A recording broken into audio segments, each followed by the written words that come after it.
Good morning, students. Welcome to DSCJ Tally classes. Myself Neeraj Sharma, teacher from District Doda. In today's session, we will be discussing chapter number 8 of 10th class Political Science, and our chapter is Challenges to Democracy. Right? जैसा बच्चों आप जानते हैं कि 9th और 10th की जो political science की बुक्स हैं वो सीरीज़ में हैं।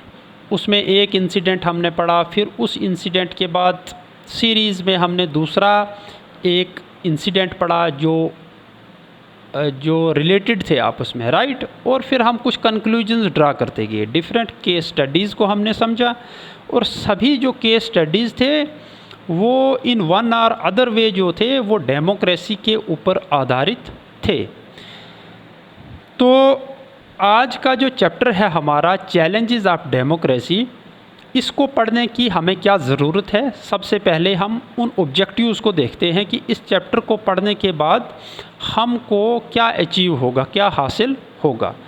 सो what are our main objectives here, that we have analyze the different case studies of the world in these previous sessions, where we studied the government and functioning of Mexico, Saudi Arabia, China, India, right।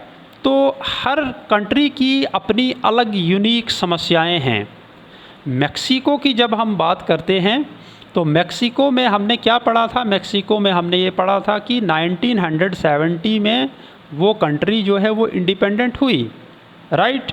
फिर वो timely elections भी conduct कराने लगे, but till 2030 years तक वहाँ पे एक ही party consistently जो है वो इलेक्शंस में जीतने लगी। तो फिर बहुत सारी जो एक्टिविस्ट थे, सोशल एक्टिविस्ट थे, बाकी मीडिया के लोग थे, तो उन्होंने इसके बारे में इन्वेस्टिगेशन किया। तो उनको ये लगा कि जो इलेक्शंस थे वो फेयरली कंडक्ट नहीं किए जा रहे थे। सो मैक्सिको की एक अपनी अलग सी यूनिक प्रॉब्लम थी। जब हमने चाइना का केस स्टडी किया था तो वहाँ हमने ये समझा कि वहाँ पे इलेक्शंस पीरियोडिकल भी होते हैं, फेयर इलेक्शंस भी होते हैं, बट इवन देन वहाँ पे भी डेमोक्रेसी जो है वो कोई डेमोक्रेसी की वहाँ पे कोई अच्छी सूरत नहीं है। मींस कि वहाँ पे सिटीजन्स के पास ज़्यादा ऑप्शंस ही नहीं हैं, उनके पास चॉइसेस ही नहीं हैं, बिकॉज़ वहाँ पे सिंगल पार्टी सिस्टम है, राइट। इन दिस वे फिर हमने पाकिस्तान की एग्जांपल समझी, डेमोक्रेसी भी है, इलेक्शंस भी हैं, बट मिलिट्री ने ओवर पावर कर लिया, राइट। सो हर कंट्री के डिफरेंट और यूनिक प्रॉब्लम्स हैं, चैलेंजेस हैं, इसलिए एक एक प्रॉब्लम को जो है एनालिस्ट करना that is not possible, and neither we can generalize these problems, right, because वो इंडिविजुअल प्रॉब्लम्स हैं। तो हम जो जनरलाइज्ड जो चैलेंजेस हैं हम उनके ऊपर बात करेंगे। तो इसलिए इन चैलेंजेस को जो है इनको ग्रुप किया गया है 3 डिफरेंट कैटेगरीज़ में। आज हम उन कैटेगरीज़ में को समझेंगे वो कौन से ऐसी 3 काइंड्स हैं। तो इस चैप्टर का पहला ऑब्जेक्टिव जो है, we will be able to know about the kinds of challenges that democracy face in India and elsewhere. India में क्या चैलेंजेस हैं और वर्ल्ड की बाकी डेमोक्रेटिक रिजीम्स में क्या समस्याएं हैं। How can our democracy become more democratic in its practice and outcome। तो जो बहुत इम्पोर्टेंट ऑब्जेक्टिव हमारा ये है वो ये है कि जब हम चैलेंजेस को अच्छे से स्टडी कर लेंगे कि अलग अलग कंट्रीज़ में क्या समस्याएं हैं, राइट, उनकी हम ग्रुपिंग कर लेंगे, तो वी विल बी एबल कि हम ये चीज़ पे काम करना शुरू करें कि अब हम अपनी डेमोक्रेसी को और बेहतर डेमोक्रेसी कैसे बना सकते हैं जो बिल्कुल फ्लॉलेस डेमोक्रेसी हो। सो इसलिए भी ये चैप्टर जो है ये बहुत इम्पॉर्टेंट है, and then we will be able to suggest some reforms in democratic politics, right. तो इन कौन सी चीज़ों में बदलाव लाना है ये हम तभी सजेस्ट कर पाएंगे जब हम डेमोक्रेसी जो चैलेंजेस को फेस कर रही है जब हम उनको समझ पाएंगे। सो हम इंडिविजुअल केस स्टडीज़ के द्वारा हम यहाँ पे कुछ जनरलाइज्ड चैलेंजेस के ऊपर बात करेंगे। सो ये हमारे इस चैप्टर के मेन ऑब्जेक्टिव्स हैं। अब क्वेश्चन ये है कि हम चैलेंजेस ऑफ डेमोक्रेसी के ऊपर हमने सोचना शुरू क्यों किया? इसका कोई कारण तो होगा। कारण ये है कि जब हमने डेमोक्रेसी को अलग अलग कॉन्टेक्स्ट में समझा, हमने पाकिस्तान की एग्जांपल समझी, हमने साउथ अफ्रीका की एग्जांपल समझी, हमने बेल्जियम की एग्जांपल समझी, श्रीलंका की एग्जांपल समझी, तो हमको ये लगा कि डेमोक्रेसी तो है बट डिज़ायर्ड आउटकम्स जो हैं वो नहीं आ रहे हैं। जो हमने लास्ट चैप्टर में भी हमने पढ़ा कि आउटकम्स ऑफ डेमोक्रेसी में कि no doubt democracy is a very better और near to best form of government, right, but even then जो डिज़ायर्ड रिजल्ट्स हैं वो नहीं आ रहे हैं। तो उसमें हमने समझा कि कुछ तो सिटीजन्स की गलत एक्सपेक्टेशंस हैं डेमोक्रेसी से, और कुछ डेमोक्रेसी के सामने कुछ चैलेंजेस भी हैं जिसके कारण जो हैं डिज़ायर्ड रिजल्ट्स नहीं आ रहे हैं। So no doubt democracy is a dominant or best form of government in the contemporary world, and during this tour of democracy we have noted that democracy face different challenges of serious nature in the different countries. अलग अलग देशों में अलग अलग समस्याएं हैं।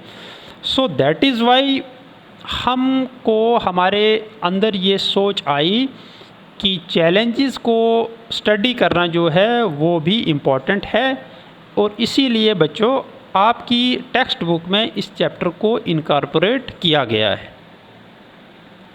सो thinking about challenges एक और इम्पॉर्टेंट चीज़ है कि चैलेंजेस के बारे में सोचने के लिए जो हमें मजबूर करती है वो ये है कि अभी 2021 में भी 1/4 of the Nations of the world जो है वो अभी तक डेमोक्रेसी से कवर्ड नहीं है।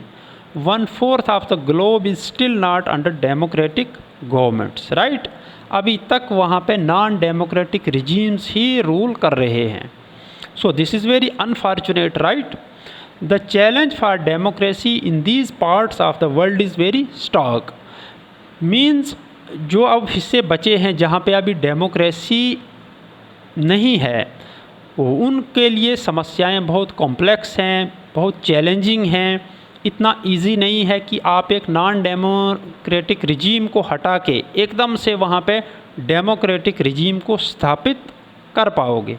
तो ये सफ़र जो एक नॉन डेमोक्रेटिक रिजीम को हटाने से लेकर डेमोक्रेटिक रिजीम की स्थापना करने तक का जो सफ़र है, इस बीच में आप जो मुश्किलात आती हैं उन मुश्किलात को हम समझेंगे इस चैप्टर में, राइट। जैसे अगर मैं इंडिया की एग्जांपल से आपको समझाऊं तो हमारे फ्रीडम फाइटर्स ने ये लड़ाई शुरू की और 1857 से जो है वो फ्रीडम स्ट्रगल चला टिल 1947, और अल्टीमेटली 1947 में हमको इंडिपेंडेंस मिला। फिर और 2-3 साल का हमको कार्यकाल लगा जिसमें हमने अपने लिए कॉन्स्टिट्यूशन बनाया, फिर हमने मैकेनिज़म्स को पहले डेवलप किया, फिर उनको एडॉप्ट किया। सो ये कोई इजी जॉब नहीं था, right. So this is a phase जहाँ पे आप एक ट्रांजिशन होती है from a non democratic regime to a democratic regimes, and in between जो समस्याएं आती हैं उन समस्याओं को हमने यहाँ पे 3 कैटेगरीज़ में ग्रुप किया है। तो उनके बारे में हम जो है पढ़ते हैं। सो आप देखें जितना भी हमने केस स्टडीज़ डिस्कस किए वो अपने यूनिक जो है उनका एक यूनिक फीचर्स हैं। सो हमने जो यहाँ पे ग्रुपिंग की है वो अलग अलग चैलेंजेस को एक ग्रुप में रखा है। तो उसमें कुछ ऐसे चैलेंजेस थे जो फाउंडेशनल चैलेंजेस के ग्रुप में उनको रखा गया है। So what are these foundational challenges? This challenge is faced by newly establishing democracies. जो कंट्रीज़ ट्रांसफॉर्म हो रही हैं from a non democratic regime to a democratic regime, उनको जो मुश्किलात आती हैं वो होती हैं फाउंडेशनल। उनको हम उन सभी चैलेंजेस को हम ऑल टुगेदर हम कहते हैं फाउंडेशनल चैलेंजेस, राइट। जितने भी कंट्रीज़ हैं उनको, साउथ अफ्रीका की इंडिपेंडेंस की कहानी हमने पढ़ी थी, राइट, मेकिंग ऑफ कॉन्स्टिट्यूशन में। तो आपने देखा वहाँ पे थोड़ा विभिन्न समस्याएं थी। वहाँ पे कलर बेस्ड डिस्क्रिमिनेशन था, इंडिया में वो समस्या नहीं थी, राइट। यहाँ पे समस्या कुछ और थी। तो ये जो बेसिक जो चैलेंजेस हैं उनको हम कहते हैं foundational challenges. It involves the bringing down the existing non democratic regimes. Non democratic regimes को हटाना अपने आप में एक चैलेंज है, वो इस कैटेगरी में आता है। Keeping military away from controlling government, military power का यूज़ नहीं होने दिया गवर्नमेंट की फंक्शनिंग में, ये अपने आप में एक बहुत बड़ा चैलेंज है, इसको इस कैटेगरी में रखा गया है। And establishing a sovereign state, और फिर अपने देश को एक सॉवरेन स्टेट बनाना, एक सुप्रीम अथॉरिटी बनाना जिसको कोई बाहर से डिक्टेट ऑर्डर नहीं कर सके। So such kind of challenges are called as foundational challenges. Otherwise आप ऐसे ग्रुपिंग से ही आप ये चीज़ें समझ सकते हो। तो इंडिविजुअल केसेस जो है उनको स्टडी करके हम इन ग्रुप्स को समझने की कोशिश कर रहे हैं। The next category is challenges of expansion. अब मान लीजिए वहाँ पे डेमोक्रेटिक रिजीम को स्थापित कर लिया गया, राइट, नॉन डेमोक्रेटिक रिजीम्स को आपने हटा दिया। अब डेमोक्रेटिक रिजीम्स जो वहाँ पे आए तो अब उसको एक्सपेंड करना है, तो उसमें जो चैलेंजेस आएंगे, जो समस्या आएंगी, उनको हम कहेंगे challenge of expansion. Most of the established democracies face this challenge. तो जितने भी ज़्यादातर जो डेमोक्रेसीज़ हैं इस वक्त, established democracies including India, US, ये सभी इस चैलेंज को फेस कर रहे हैं, इसके साथ लड़ाई लड़ रहे हैं। It involves applying the basic principle of democratic government across all regions, different social groups and various institutions. अभी आप देखिए, अगर हम इंडिया की बात करें तो कितनी डिफरेंट वास्ट डाइवर्सिटी है, राइट।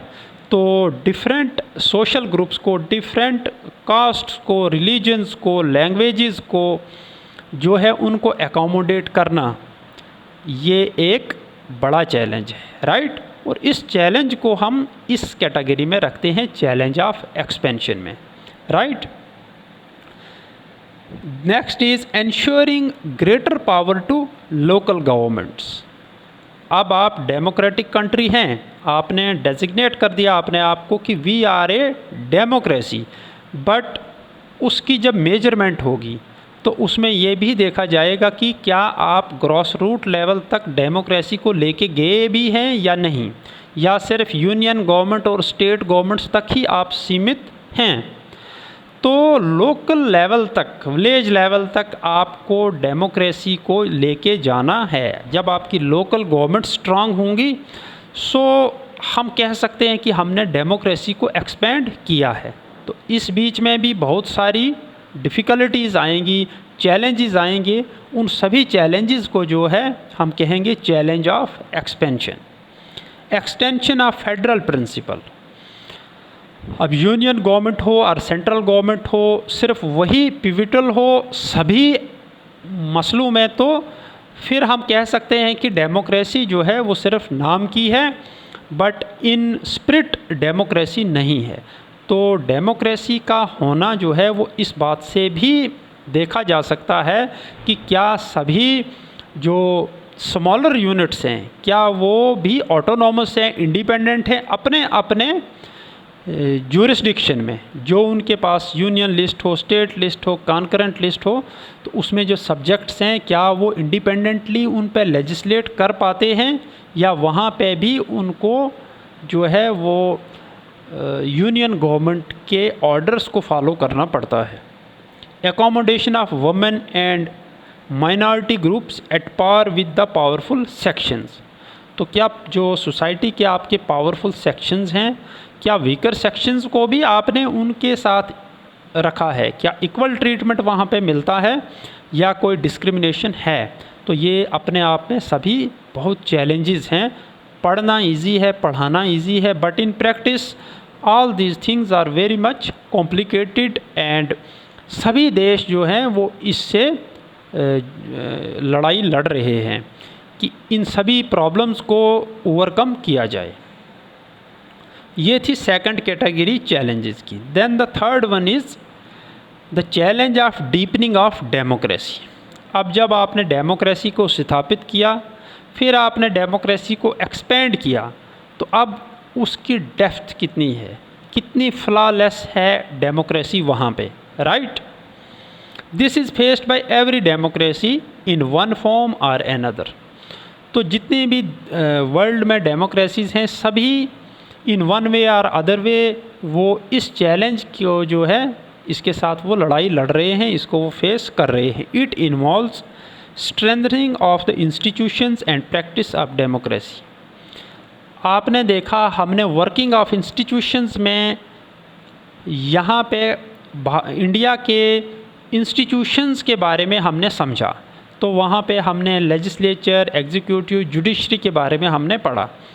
तो मान लीजिए कहीं पे जुडिशरी ही अगर पैरालाइज्ड हो तो बाकी गवर्नमेंट्स भी हों, इलेक्शंस भी हों, राइट, बट वो अपना जो भी आप कह लीजिए डिसीजंस लेते जाएं और उनको इवैल्यूएट करने वाली कोई अथॉरिटी नहीं होगी, सो हम कह सकते हैं कि वहाँ पे जो डेमोक्रेसी है वो हेल्दी डेमोक्रेसी नहीं है।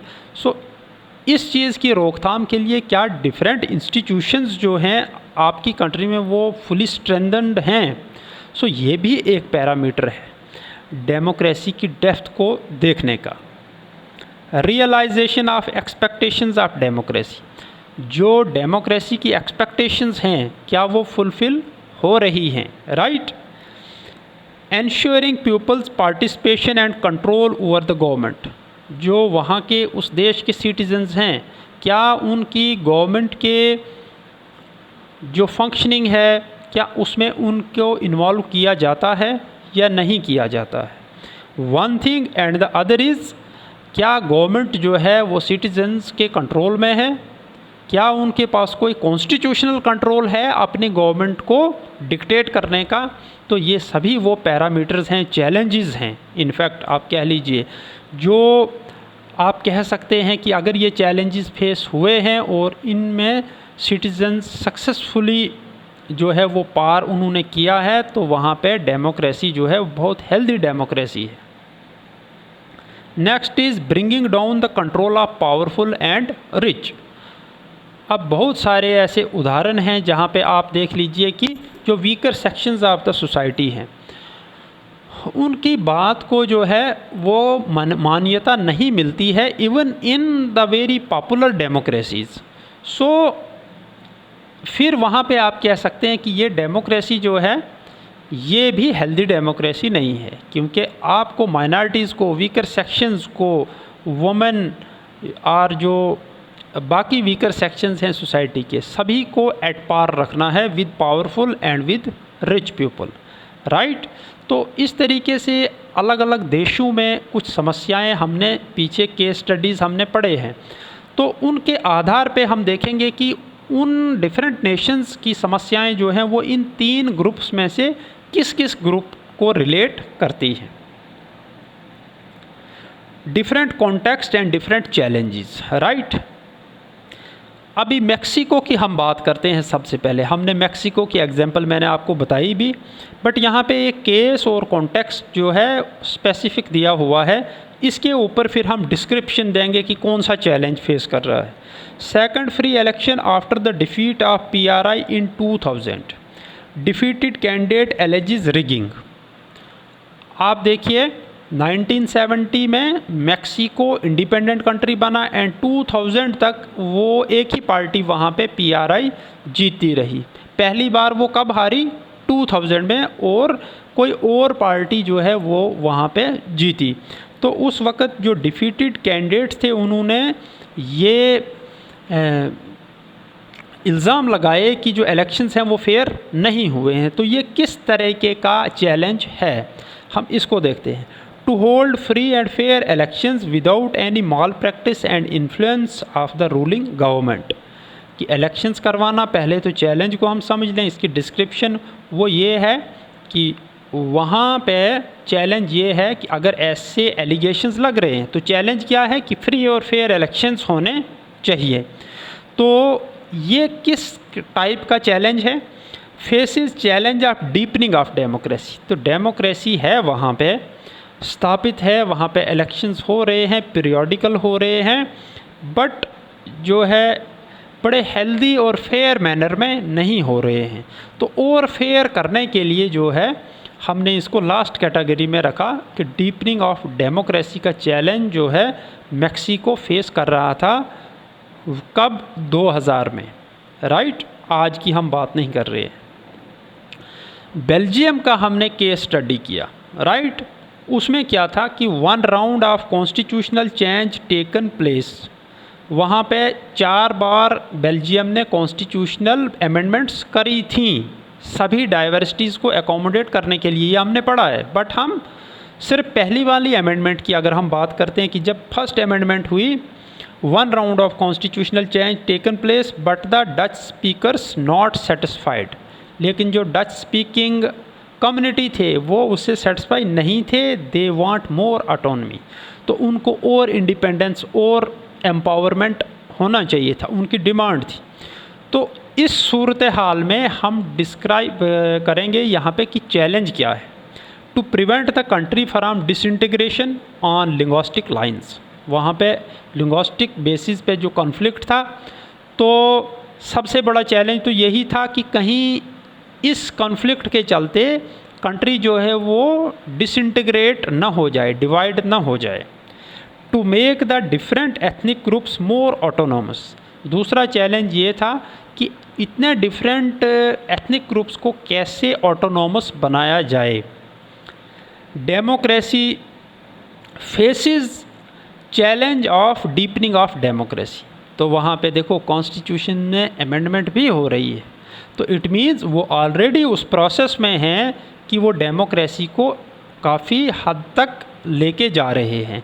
तो फिर ये किस कैटेगरी में आएगा? लास्ट कैटेगरी में आएगा, क्योंकि वहाँ पे कोई फाउंडेशनल चैलेंज नहीं है, चैलेंज ऑफ एक्सपेंशन भी नहीं है। It is the challenge that has been kept in the last category, that is deepening of democracy, कि डेमोक्रेसी को और स्ट्रेंथन किया जाए और मजबूत किया जाए, राइट। बेल्जियम के बाद हम श्रीलंका की केस स्टडी को जो है उसको हम समझते हैं। क्या केस है वहाँ का? The civil war came to an end in 2009, right. The process of reconciliation between different communities began. तो सिविल वार ख़त्म हुआ और डिफरेंट कम्युनिटीज़ आपस में सलाह मशवरा करने लगे।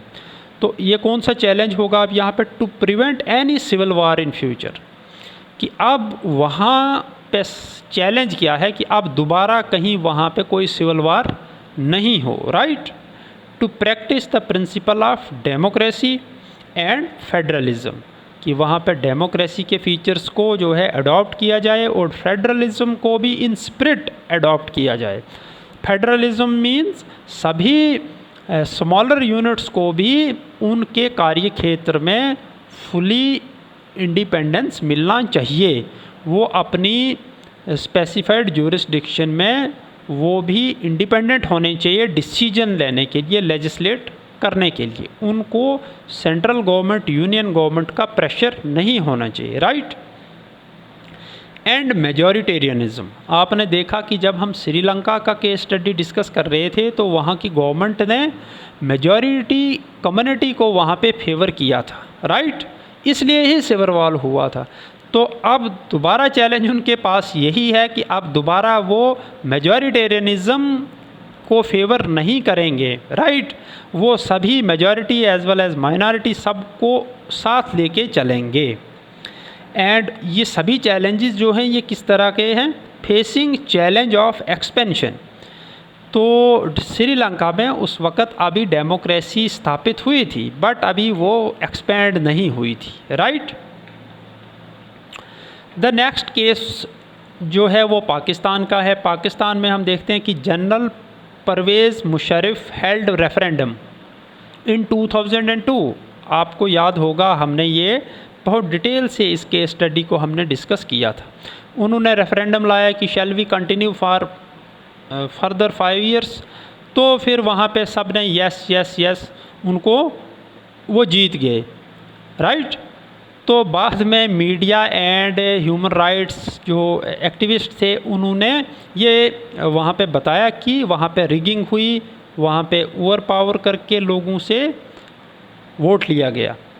सो चैलेंज किस टाइप का है?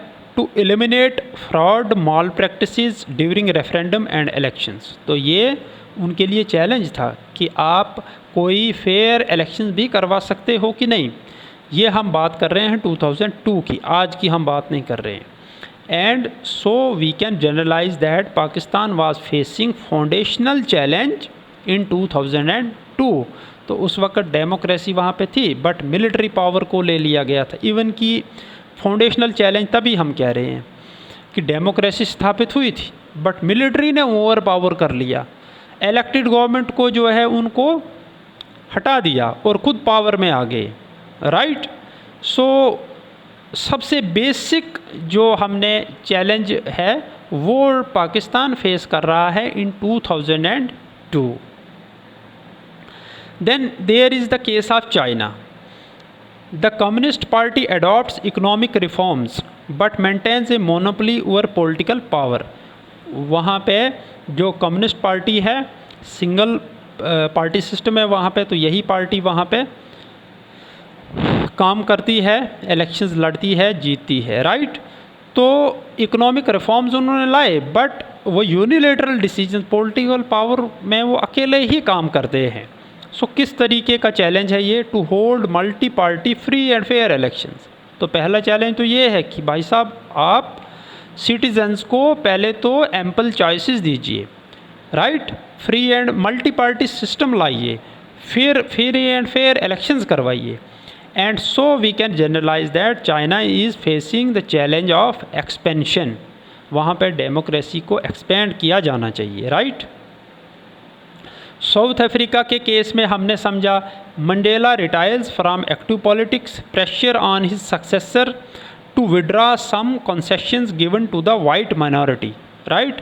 मंडेला जब वहाँ पे प्रेसिडेंट बने तो उन्होंने क्या किया? उन्होंने अपनी ब्लैक कलर के लोगों को ये नसीहत किया कि अब पीछे यहाँ पे बहुत खून रेजी हुई है, अब कहीं आप भी बिकॉज वहाँ पे जो ब्लैक कलर्ड लोग थे वो ज़्यादा थे, वो मेजॉरिटी में थे, वाइट कलर लोग जो थे वो माइनॉरिटी में थे।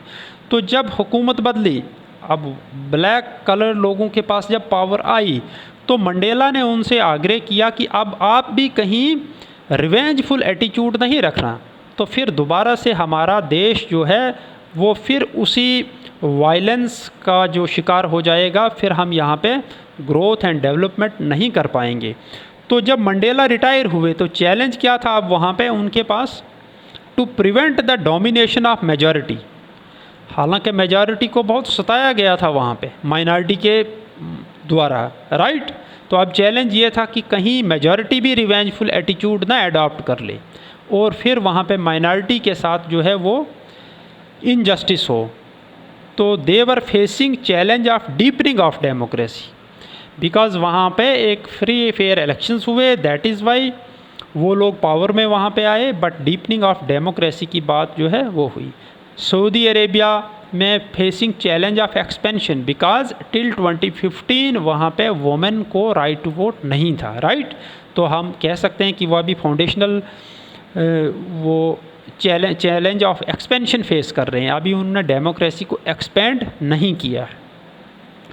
सो what are the learning outcomes? हमने जो डिफरेंट एस्पेक्ट्स देखे यहाँ पे डेमोक्रेसी के, तो हमारे आउटकम्स क्या हैं? Challenge faced by democracy can be grouped into 3 categories, right. Foundational challenge, challenge of expansion and challenge of deepening of democracy, right.